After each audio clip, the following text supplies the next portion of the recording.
Welcome to Shri Rajiv Gandhi IAS academy. Friends, இந்த வீடியோவில் ஜூலை 11 மற்றும் 12ஆம் தேதிகளுக்கான கரண்ட் அஃபேர்ஸ் எல்லாமே பார்க்க போகிறோம். சரி, வாங்க பார்க்கலாம். ஃப்ரெண்ட்ஸ், இந்த வீடியோட நோட்ஸ் எல்லாமே கீழே PDF டிஸ்கிரிப்ஷன் கொடுத்துருக்கோம். அதெல்லாமே கிளிக் பண்ணி டவுன்லோட் பண்ணிச்சிங்க. அப்புறம் நம்ம டெலகிராம் குரூப் டெய்லிங்குமே கீழே டிஸ்கிரிப்ஷன் கொடுத்துருக்கோம். அதெல்லாமே கிளிக் பண்ணி ஜாயின் பண்ணிங்க. நம்முடைய டெலகிராம் குரூப்பில் கரண்ட் அஃபேர்ஸ் குவிசஸ் நடத்திட்டு வரோம். நீங்களுமே ஜாயின் பண்ணி அட்டன் பண்ணிக்கலாம். ஓகே, சரி வாங்க பார்க்கலாம். ஃபஸ்ட்டு, தற்போது கடற்படையில் இணைக்கப்பட்ட INS மகேந்திரகிரி போர்க்கப்பல் எங்கு கட்டப்பட்டது? இதற்கான ஆன்சர் MDL மும்பை.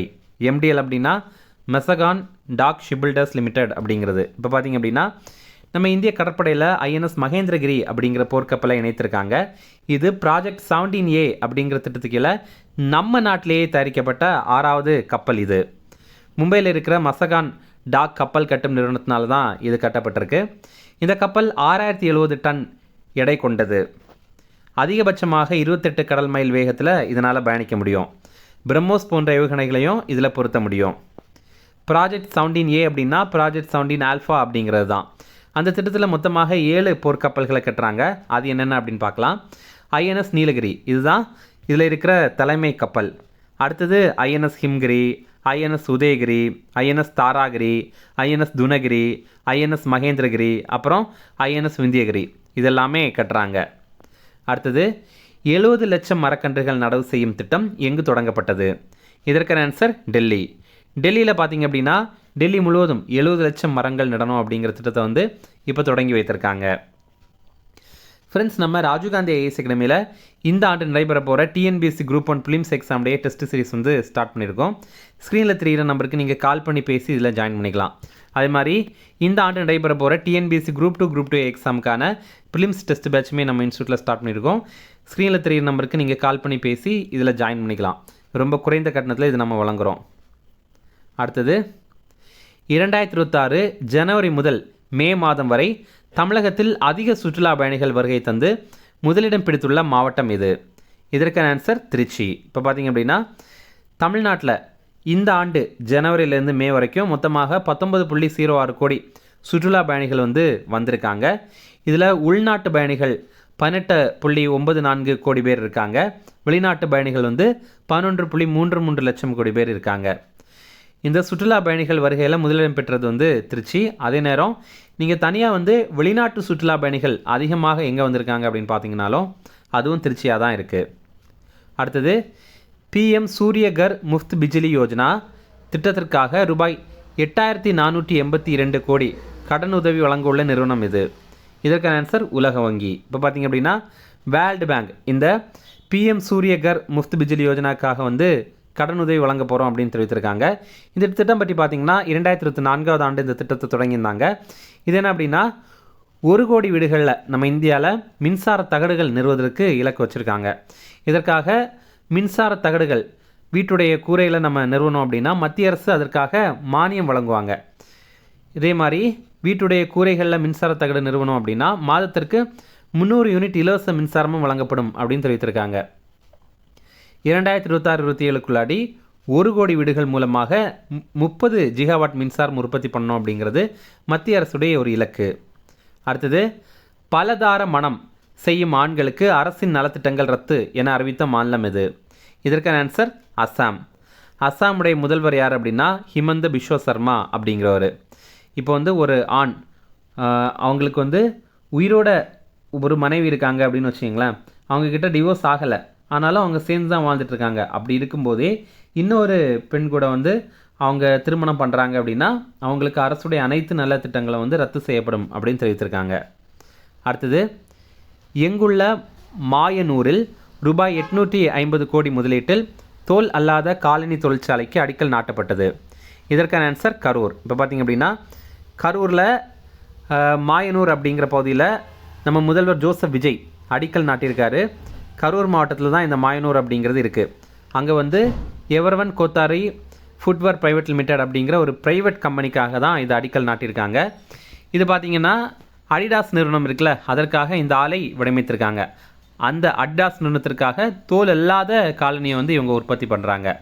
இதன் மூலமாக 6750 பேருக்கு புதிய வேலைவாய்ப்புகள் வந்து உருவாக்கப்படும். அடுத்தது, 2026 உலகளாவிய விமானப்படை தரவரிசை பட்டியலில் முதலிடம் பிடித்த நாடு எது? இதற்கான ஆன்சர் அமெரிக்கா.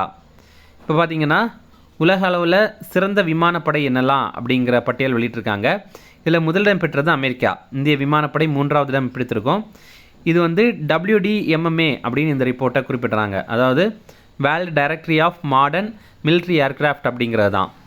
அடுத்தது ஆசியாவின் மிகப்பெரிய விமான கண்காட்சி ஏரோ இந்தியா 2027 எங்கு நடைபெற உள்ளது? இதற்கான ஆன்சர் பெங்களூரு. இது பார்த்திங்கன்னா விமானத்தை கண்காட்சிப்படுத்துகிற ஒரு நிகழ்ச்சி தான் இது. இது 2 ஆண்டுகளுக்கு ஒரு முறை நடைபெறும். இது ஏரோ இந்தியா கண்காட்சியுடைய 16வது பதிப்பு தான் அடுத்த ஆண்டு நடைபெற போகிறது. அடுத்தது ஜெயபிரகாஷ் நாராயணன் பொது நூலகம் எங்கு திறக்கப்பட்டது? இதற்கான ஆன்சர் டெல்லி. டெல்லியுடைய முதல்வர் யார் அப்படின்னா ரேகா குப்தா அப்படிங்கிறவங்க. அடுத்தது 2030ஆம் ஆண்டிற்குள் ரூபாய் 35,000 கோடி வர்த்தக இலக்கை இந்தியா எந்த நாட்டுடன் நிர்ணயம் செய்தது? இதற்கான ஆன்சர் நியூசிலாந்து. இப்போ பார்த்திங்க அப்படின்னா நம்ம பிரதமர் மோடி அரசு முறை பயணமாக நியூசிலாந்து போயிருந்தார். அங்கே வந்து நியூசிலாந்துடைய பிரதமரான கிறிஸ்டோஃபர் லக்சன் அவரையுமே சந்திச்சிருக்காங்க. அப்போ 2 நாடுகளும் சேர்ந்து ஒரு இலக்கு வச்சுருக்காங்க. என்னென்னா 2030ஆவது ஆண்டுக்குள்ளாடி ரூபாய் 35,000 கோடி வர்த்தக இலக்கை நம்ம 2 நாடுகளும் சேர்ந்து வந்து அடையணும் அப்படின்ற மாதிரி ஒரு இலக்கு வச்சுருக்காங்க. அடுத்தது ஒரு ஷார்ட் நியூஸ் ரெஃபரன்ஸ் அதையுமே பார்க்கலாம். இப்போது அரசு நிகழ்ச்சிகளில் மாநில பாடல், தேசிய கீதம் இதெல்லாம் எப்படி பாடணும் அப்படிங்கிறதுக்காக விதிமுறைகளை மத்திய அரசு வெளியிட்டிருக்காங்க. முதல்ல தேசிய பாடல் பாடணும் அப்படிங்கிறாங்க. 2வதாக தேசிய கீதம் பாடணும் அப்படின்னு குறிப்பிடுறாங்க. தேசிய பாடல் அப்படின்னா நம்ம வந்தே மாதரம் பாடல் இருக்குல்ல, அதுதான் தேசிய பாடல். தேசிய கீதம் அப்படின்னா ஜனகணமன இருக்குல்ல, அதுதான். இதுவே மாநில வாழ்த்து பாடல் இருக்கிற இடங்கள், இப்போ மாநில அரசு ஒரு நிகழ்ச்சியை நடத்துகிறாங்க அப்படின்னு வச்சுங்களேன், முதல்ல வந்து மாநில பாடல் பாடணும், 2வதாக அதை தொடர்ந்து தேசிய பாடல் பாடணும், இறுதியாக தேசிய கீதம் பாடணும் அப்படின்னு குறிப்பிட்றாங்க. அதே மாதிரி தேசிய பாடலுடைய கால அளவு இது வந்து 3 நிமிடங்கள் 10 வினாடிகளாக இருக்கணும் அப்படின்னு குறிப்பிட்றாங்க. அடுத்து பார்த்திங்கன்னா திரைப்பட ஒளிப்பதிவாளரும் இயக்குனருமான செழியன் இப்போ வந்து மரணம் அடைந்துட்டார். இவர் நம்ம தமிழ் திரைப்பட உலக சேர்ந்தவர். இவர் வந்து புற்றுநோய் காரணமாக சென்னையில் தரமணையில் மரணம் அடைந்துட்டார். 2017ஆவது ஆண்டு இவர் இயக்கிய டூலெட் திரைப்படம் சிறந்த தமிழ் திரைப்படத்திற்கான தேசிய திரைப்பட விருதை வந்து வென்றிருந்தது. அப்புறம் இயக்குனர் பாலா இருக்கார்ல, அவருடைய பரதேசி திரைப்படத்தில் இவர் ஒளிப்பதிவாளராக பணியாற்றியிருந்தார். அதற்காக இவருக்கு சிறந்த ஒளிப்பதிவிற்காக லண்டன் திரைப்பட விழாவில் சர்வதேச விருது வந்து கிடைத்திருந்தது. அடுத்தது புகழ்பெற்ற பின்னணி பாடகியான ஜானகி, அவங்க வந்து தன்னுடைய 88வது வயதில் மரணம் அடைந்துட்டாங்க.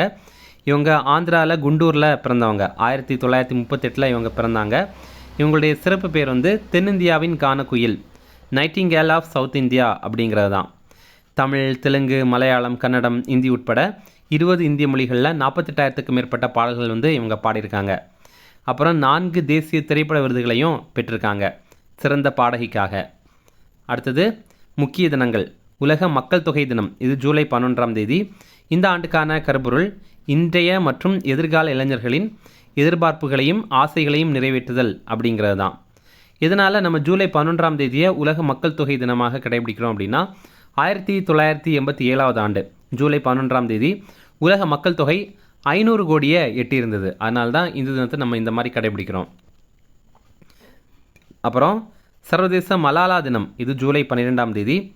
மலாலா யூசுப்சாய் இவங்க பாகிஸ்தான் நாட்டை சேர்ந்த சமூக ஆர்வலர். இவங்க பிறந்த தினம் தான் இந்த ஜூலை 12ஆம் தேதி. 1997ஆவது ஆண்டு இவங்க பிறந்தாங்க. அதாவது பார்த்திங்கன்னா மலாலா யூசுப்சாய் இவங்க என்ன பண்ணாங்கன்னா, இவங்க பாகிஸ்தானில் ஒரு இடத்துல தங்கியிருந்தாங்க. அப்போது இவங்க பாகிஸ்தானை சேர்ந்தவங்க தான். அந்த டைமில் பார்த்திங்கன்னா தாலிபான் தீவிரவாதிகள் அந்த பகுதியை சேர்ந்த பெண்கள் வந்து படிக்கிறதுக்கு இவங்க தடை பண்ணியிருந்தாங்க. அப்போ தாலிபான் தீவிரவாதிகள் அந்த பக்கம் வந்து பெண்கள் கல்வி நிறுவனங்களுக்கே போகக்கூடாது அப்படின்ற மாதிரி தடை பண்ணியிருந்தாங்க. அதை எதிர்த்து இவங்க போராடினாங்க. ஓகேவா? அந்த டைமில் இவங்களுக்கு 17 வயது தான். அப்போது ஆனாலும் தைரியமாக ஒரு தீவிரவாத அமைப்பையே எதிர்த்து இவங்க போராடினாங்க. அதற்காக இவங்களுக்கு 17 வயதிலேயே 2014ஆவது ஆண்டு அமைதிக்கான நோபல் பரிசு வந்து இவங்களுக்கு வழங்கியிருந்தாங்க. நோபல் பரிசு பெற்ற மிக இளையவர் வந்து இவங்க தான். இனி ரிவிஷன் பார்க்கலாம். தற்போது கடற்படையில் இணைக்கப்பட்ட INS மகேந்திரகிரி போர்க்கப்பல் எங்கு கட்டப்பட்டது? இதற்கான ஆன்சர் MDL மும்பை. அடுத்தது 70 லட்சம் மரக்கன்றுகள் நடவு செய்யும் திட்டம் எங்கு தொடங்கப்பட்டது? இதற்கான ஆன்சர் டெல்லி. அடுத்தது 2026 ஜனவரி முதல் மே மாதம் வரை தமிழகத்தில் அதிக சுற்றுலா பயணிகள் வருகை தந்து முதலிடம் பிடித்துள்ள மாவட்டம் எது? இதற்கான ஆன்சர் திருச்சி. அடுத்தது PM சூரியகர் முஃப்த் பிஜிலி யோஜனா திட்டத்திற்காக ரூபாய் 8482 கோடி கடன் உதவி வழங்க உள்ள நிறுவனம் எது? இதற்கான ஆன்சர் உலக வங்கி. அடுத்தது பலதார மணம் செய்யும் ஆண்களுக்கு அரசின் நலத்திட்டங்கள் ரத்து என அறிவித்த மாநிலம் எது? இதற்கான ஆன்சர் அஸ்ஸாம். அடுத்தது எங்குள்ள மாயனூரில் ரூபாய் 850 கோடி முதலீட்டில் தோல் அல்லாத காலனி தொழிற்சாலைக்கு அடிக்கல் நாட்டப்பட்டது. இதற்கான ஆன்சர் கரூர்.